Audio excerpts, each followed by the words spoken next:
Welcome back. You're still tuned in to News and Views with myself, Salailo Makwidiri, and I will now be heading over to our neighbors. There's a really interesting story coming out of Malawi, where there's a seemingly exodus of young Malawians who are coming out of Israel, who are working in the farms in Israel. There was a program, if I'm not mistaken, that began some years ago. I think it was a year or two ago. It was a labor export program. I think it began in 2023, which was under a lot of scrutiny because this initiative was designed to address Malawi's high unemployment crisis while also trying to boost foreign exchange reserves. Well, the program was essentially sending Malawian young people, Malawi's youth, to Israel to go work in the agricultural sector to gain employment and contribute in some way to Malawi's economy. However, some workers have reportedly abandoned their posts. They have engaged in unauthorized vending in Israel, apparently, and in some cases even sought asylum under what many say are questionable circumstances. And concerns have those have raised concerns, I think, domestically and also internationally. And well, we're seeing a lot of those young people return from Israel, coming back to Malawi, and we're going to be getting the reason why. We'll be speaking to security journalist out in Malawi. He's a Malawi-based security journalist, Ephraim Mkali Banda, who's joining us via a virtual platform. And he's going to be giving us just brief insights on why this is happening and this whole program at large. What does he make of it? And ultimately, the rest of Malawi, has it been received with open arms? Has it been one that was impactful? Ephraim, thank you so much for joining us. Really appreciate you giving us your time this morning, and welcome to the show. Thank you so much. Thank you so much. Great. It's been a long time, actually, since I came to this show again. The pleasure is all ours. I think we can kickstart the conversation with, that particular program. This program that ultimately saw a lot of Malawi's youth head out to Israel to work in the agricultural sector. How did it come about? How was it received? And ultimately, did it yield the results that were expected? Yeah, actually, the program itself, when it came to Malawians at first, people were not understanding it, what really the program was. Actually, you would recall that this program came in when Malawi, as a country, it was facing challenges.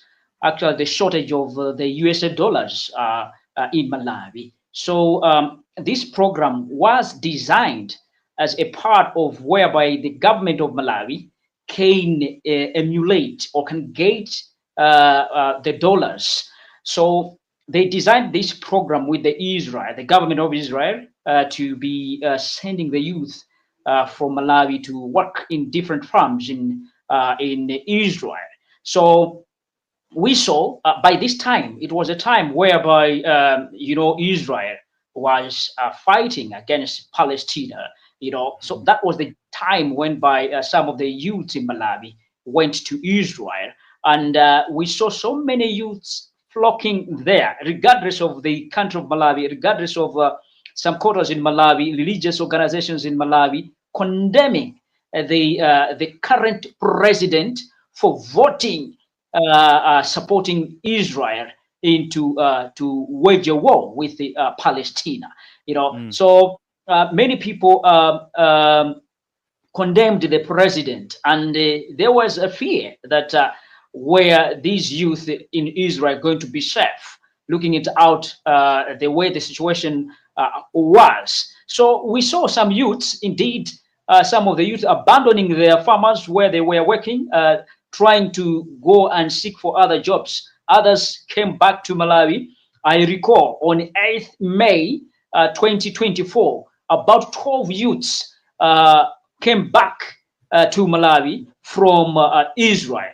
Some of them who we managed to talk to, they said, I think the job itself was so tough, and that was not what they were expecting for. And some were not in support with what Israel was doing, waging a war with the Palestinians. So it was like a part of these youth came back as a part of solidarity with solidarity against the Palestinians. Mm. Do you think in the initial phases of this agreement, this labor deal, in its infancy, in its beginning teething stages, there was a deeper understanding from the Malawian public, from the Malawian government about what's happening in Gaza, what's happening in Palestine, and essentially what the Israeli government is doing to the people of Palestine? Yeah, actually, the program itself, it wasn't according to the Malawians. There are no Malawians that are supporting that. I think that's why maybe this program currently, we haven't seen some of the youth going again to Israel currently, though the program is still underway. We have seen the government trying to register the youth in different districts in provinces here in Malawi, but we haven't seen again some of these going to Israel this currently. I think it's maybe the program is failing to utilize just because of the people of Malawi, the religious organizations, including Christians, religious organizations, and the Muslim Association of Malawi, and together with the Episcopal Conference of Malawi, which is belong to the Catholic, and and other Protestant churches in Malawi, criticized the government for sending the youth to Israel. They were not against that, but they said I think the timing of sending the youth to Israel was timed wrongly, because they wanted to say if there was Israel was not at a loggerhead with the Palestinian in Gaza, I think they had no problem. But they say they wanted that there should be peace in this region. So because peace wasn't there, so they couldn't support. They thought if their youth go to Israel to work there, they thought it is then they are supporting what Israel is doing. You did mention that recently there's been almost a max exodus or a return of a lot of these Malawian youths coming back home, coming back to Malawi. Are they giving a recollection of just the conditions that they were working under in Israel, how they were treated, and ultimately why they decided to head back home?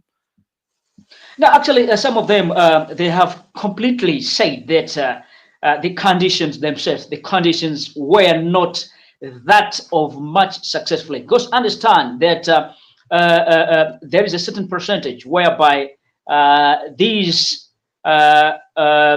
youths, they were not allowed to receive the full amount of money, full amount of payment. In fact, they were told that their money will be sent to Malawi. The percentage of the huge percentage of the money, they will be sent to their account in Malawi, to the bank account in Malawi, of which some of them, they protested to say, no, I think this kind of arrangement is not good. But it was arranged in that way, as I said, alluded on first, that the government of Malawi was looking for foreign currency. It is struggling up to currently, up to now. The country is struggling to find out to get the dollars. So they managed to bring such kind of arrangements. So some of the youths said, no, I think this kind of arrangements, it is a colonial arrangement, according to what they were saying. It's a colonial arrangement.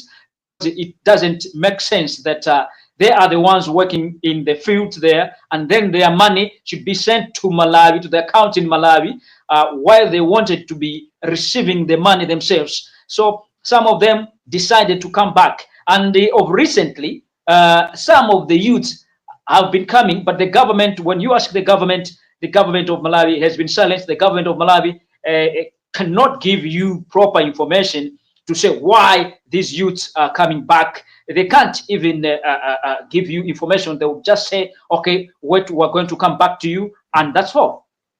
What's the latest now on this labor deal? Is it still ongoing? Has it been suspended? Are young people still registering to make their way to Israel to go work in the farms there? Come again. I lost you. Come again. I'm just asking if this labor deal is it still ongoing? Has it been halted? Is young Malawians still being exported in what almost feels like a slave trade kind of deal to Israel to go work on the agricultural fields there? Currently, we haven't seen some youths going back, going to Israel. Currently, though there was a program, I think last year in the 3 months to the end of the year, last year we saw different labor offices in the country here registering different youths, the youth to go to Israel. But we haven't seen the youth currently going there. That means it looks like the program itself. I can analyze the program itself as now a dead program currently because we haven't seen new youths going to Israel. I think we're going to leave it there. Ephraim, thank you so much for giving us the latest on that. Really, really appreciate your time, and I hope we can chat again soon. Thank you so much. Thank you so much. You're welcome. There you go. Yeah, I think heartbreaking story. Almost coming out of Malawi. Imagine what begins as almost a promise for opportunity for Malawian youth quickly unraveling into a cautionary tale of exploitation. Eh?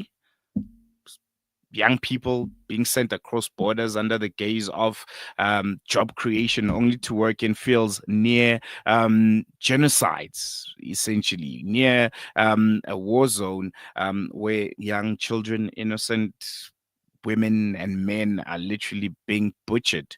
And they're there under very precarious conditions with no protection, of any kind.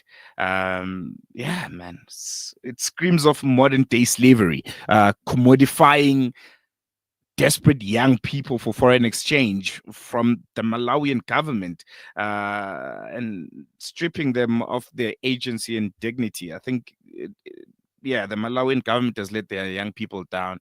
And Malawi, a country that I think has historically stood in solidarity with oppressed peoples, we know here in South Africa, Malawi has been a good friend of ours, now sending its sons and daughters to a state actively engaged in a genocide of Palestinians in Gaza.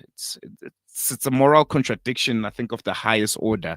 You have some sects of the government, of the community, condemning Israel's actions on the global stage, while the government is simultaneously fueling its economy, feeding essentially, this genocide with Malawian labor, young black men and women working, toiling the fields, plowing and feeding essentially the people that are killing thousands and hundreds of brown people.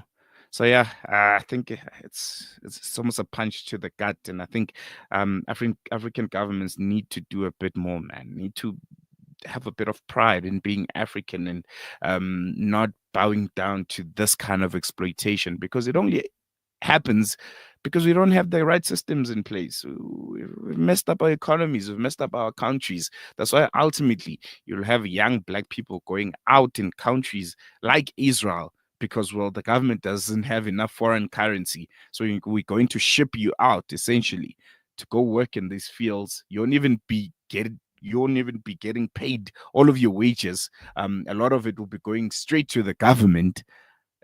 That's slavery. There's no other way to put it. You can't sugarcoat it. They are being used as slaves. It's really disappointing. I'm going to take a quick break. When we come back, News and Views continues after this.